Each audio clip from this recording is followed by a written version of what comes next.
Hey guys, welcome to the channel Enlighten Know. My name is Naren and this is the series that you already know. Grammar का series चल रहा है. This is the seventh video in this series. 100 trickiest of grammar rule we are discussing. So, quick important information. We have two batches for you. The first one is Amicus. This batch is for the students जो लोग 12th में भी पढ़ाई कर रहे हैं, जो लोग एग्जाम देने वाले हैं. You know, this is for जो 2027 का पेपर टारगेट कर रहे हैं, Maharashtra CET, CLAT, AILET, any law exam, we have covered it all. Alright, so let's go for it. और जो मैं आपको क्लास पढ़ा रहा हूँ भाई, ये हर जगह आती है. In exam, in college, in professional life, you need it. Correct vocabulary and correct grammar हमें चाहिए. चलो, क्विक इंपॉर्टेंट इन्फॉर्मेशन फटाफट लिखो. वेरी की दो कहानियां हैं और मच की भी दो कहानियां. बेसिकली वेरी और मच हैज टू स्टोरीज. हमें दोनों पता होनी चाहिए. One of the basic words हैं ये. देखो, आप जानते हो degrees of comparison, strong, stronger, strongest. I think you know that. तो वेरी आता है स्ट्रॉन्ग के साथ, means positive degree. Very is used with positive degree. बोलो ओके. नोट्स बना लिया करो. टेलीग्राम में ज्वाइन कर लीजिए सो दैट कि टेलीग्राम पे आपको ये पीडीएफ मिल सकती है. ठीक है ना? ऑलराइट, टेलीग्राम ज्वाइन कर लीजिए. मच पता है किसके साथ आता है? कंपैरेटिव के लिए. Stronger, much stronger, very strong, खत्म बात. Comparative, I am sure you know that. ये तो रही first information. The second application of this to guys, very ING वाले एडजेक्टिव, मच ईडी वाले एडजेक्टिव. अब आप बोलेगा सर ये क्या बात है? अरे वो होता है ना, he is a very interesting person. तो इंटरेस्टिंग आईएनजी वाला एडजेक्टिव है ना. Exciting person, exciting. You know, the event was exciting. The event was exciting. अब समझ रहे, आईएनजी लगा हुआ है, ये एडजेक्टिव है, तो इसमें वेरी आएगा, मच नहीं आएगा. समझ गया ना? Present participle. आईएनजी वाले जो एडजेक्टिव होते हैं उनको प्रेजेंट पार्टिसिपल बोलते हैं, वहां वेरी आएगा. लेकिन अगर होता आई एम एक्साइटेड, ईडी लग गया, तो मच आएगा. इसको बोलते हैं past participle. Thumbs up. I am sure आप समझ रहे हैं. ऑलराइट, सो क्या समझा? वेरी आता है आईएनजी एडजेक्टिव, है ना, जिनको हम बोलते हैं प्रेजेंट पार्टिसिपल. मच आएगा जो एंड में ईडी लगता है, ईडी वाले एडजेक्टिव्स. ऑलराइट, जिनको हम लोग बोलते हैं पास्ट पार्टिसिपल. अंडरस्टूड? ये कहानी है. एंड ऑफ दिस वीडियो एक क्विज है मेरे पास, उसको इसको सॉल्व करना, सारा कुछ रिवीजन भी हो जाएगा. ठीक है? सो चलो, कहानी तो मैंने आपको सुना दी. Let's talk about new story. So जैसे डिलाइटेड है, डिलाइटेड या सेटिस्फाइड है. आई वेरी या मच, ऑफ मच ईडी लगा हुआ ना, पास्ट पार्टिसिपल. तो ये डिलाइटेड, सेटिस्फाइड, प्लीज्ड, इंटरेस्टेड, इनके साथ मच आएगा. ठीक है ना? ऑलराइट. अगर ये आईएनजी वाले होते तो वेरी आता, थम्स अप. जब हम वेरी मच एक साथ लिखते हैं तो हमेशा कंपैरेटिव डिग्री में लिखते हैं, स्ट्रॉन्गर, स्मार्टर. कंपैरेटिव में वेरी मच एक साथ कब आता है? कंपैरेटिव डिग्री में. रूल नंबर फर्स्ट क्लियर होता है. सुनो, in English language there are certain verbs. These verbs never take as, considered as, elected as, appointed as, selected as, called as, named as. As नहीं आता भाई, please. ये think, consider, elect, select, appoint, call, name, इनके साथ as नहीं आता. We are used to in spoken language actually. Mr. Prime Minister of, sorry, Mr. Modi has been appointed as the Prime Minister of India. अबे गलत है, माहौल बनाने से कुछ नहीं होता. Appoint as, no. Mr. Modi has been appointed the Prime Minister of India. Direct लिखो, ऑब्जेक्ट. एज नहीं आएगा. ठीक है? इलेक्टेड एज नहीं, कुछ नहीं. नेम्ड एज ना, कॉल्ड एज ना. गुड. लेकिन यहां अलाउड है. Known as, regarded as, viewed as, treated as, defined as. यहाँ पे as allowed है. इन बातों को समझने के लिए तो आप लोग क्लास करता है, कोचिंग करता है, टीचर के पास जाता है, और ये सारी चीजें हमारी समझ से बाहर भी है ना, एज अ स्टूडेंट. चलो, अब मैं आपको बताता हूँ ये बड़ी इंटरेस्टिंग स्टोरी. ठीक? तो नो लेस देन, पता है ये जो नो लेस देन है ना भाई लोग, ये पता है किसके लिए आता है? अनकाउंटेबल्स के लिए. अनकाउंटेबल्स। पता है फ्यू फ्यू आता है countables.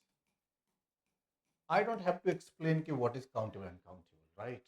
Man, boy, girl, person, इंसान, कंट्रीज, चेयर्स, फुटबॉल, फुटबॉल जो होता है इक्विपमेंट, ये सब के काउंटेबल्स हैं। तो no less than 50 chairs, no less than 50 chairs गलत है, क्योंकि लेस किसके लिए आता है? अनकाउंटेबल के। No fewer than 50 chairs, no fewer than 50 people. Countable के लिए आता है फ्यूअर, अनकाउंटेबल के लिए कौन आता है? वे लेस। Is it okay?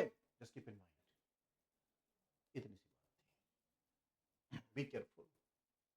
पता है in English language what happens? Too much जब भी आपको एक साथ यूज करना हो ना एज ए सिंगल, तो वो हमेशा यूज करना आप किसी नाउन के आसपास, है ना? जब किसी एडजेक्टिव हो, व्हेन यू हैव एडजेक्टिव, तो आप क्या यूज करना? Much too. This room is too much small, गलत। This room is much too small, ठीक है?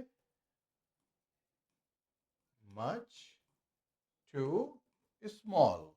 अब स्मॉल इज एडजेक्टिव, रूम के लिए यूज हो रहा है, तो मच टू यहां पे करेक्ट है। अगर आप यहां पे लिखेगा टू मच, तो गलत हो जाएगा, समझ गया?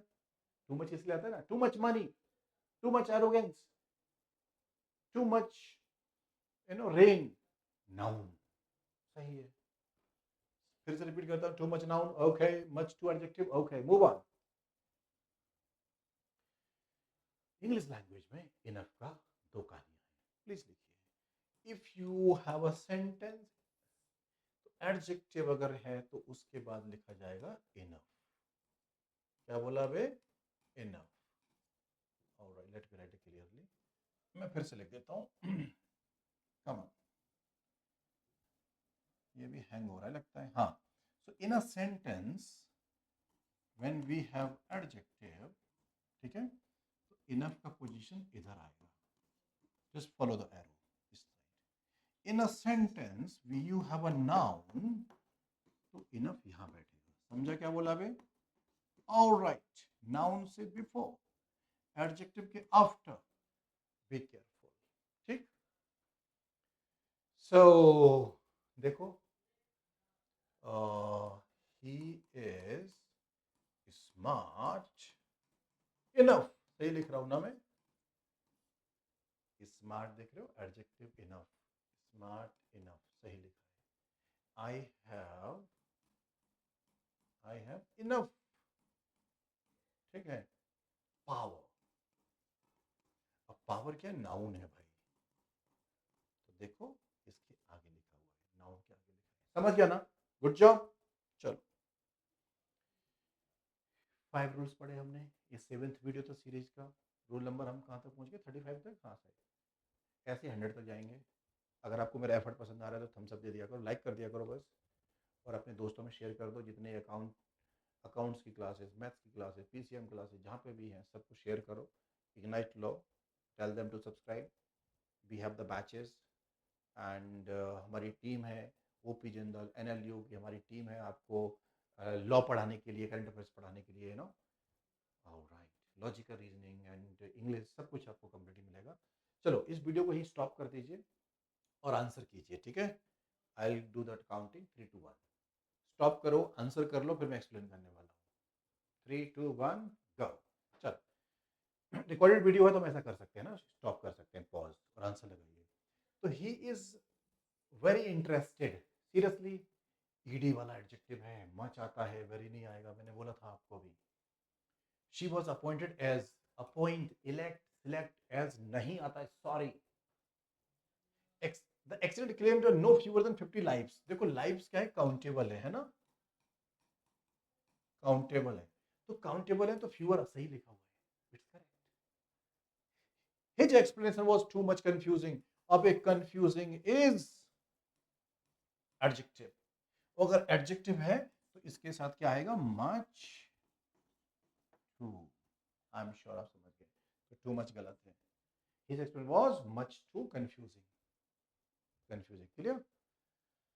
कंफ्यूजन कौन है? एक्सप्लेनेशन, इसलिए एडजेक्टिव है। एक्सप्लेनेशन क्या? नाउन है। Good. He is enough intelligent, no no no no no no, enough यहाँ आना चाहिए था, है ना, यहाँ पे ये गलत है। ही इज इंटेलिजेंट इनफ, अभी मैंने आपको बताया था इनफ का पोजीशन। सो आई होप आज आप अच्छी चीज़ सीखा, ठीक है। एमिकस, आई एम श्योर आपको पता चल गया है। वेरिटस आपको पता चल गया है।